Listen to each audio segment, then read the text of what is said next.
Has that been your experience? It not socialized in the church of it being a sin.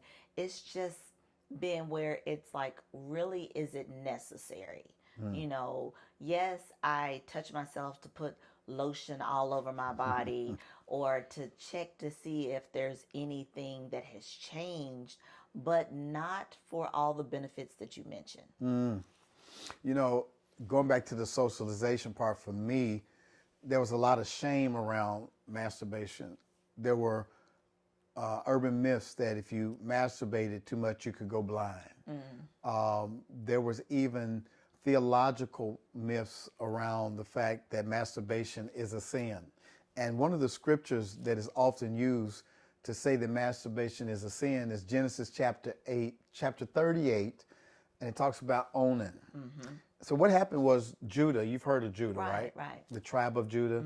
Judah was one of the 12 sons of Israel, and he had a son named And his firstborn son, the Bible says he was wicked. We don't know how he was wicked, but the Lord caused him to die. Oh, wow. And after he died, his younger brother, Onan, was next in line to marry his wife, his widow, because there was a Levirate rule that if your brother died, to continue the legacy and to put the widow in a legal place to get land, because a woman could not get land on her own. So if Onan does not marry her and give her a son, chances are she's going to be left destitute. Wow. So what he does is he has sex with her, but when he's having sex with her, he pulls out. He uses the pull-out game. He pulls out and he spills his seed on the ground so as not to get her pregnant. Okay. So when he does that, God takes his life. Wow. And a lot of people have interpreted that as God taking his life because he did not use sex as procreation.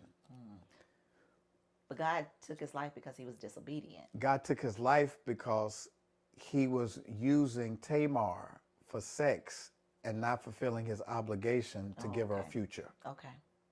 And so the sin of him was deceiving Tamar and deceiving God in his purpose of just having sex at the expense of her future. Oh, wow. So it has nothing to do with him spilling his seed. God created sex for us to enjoy as a married couple.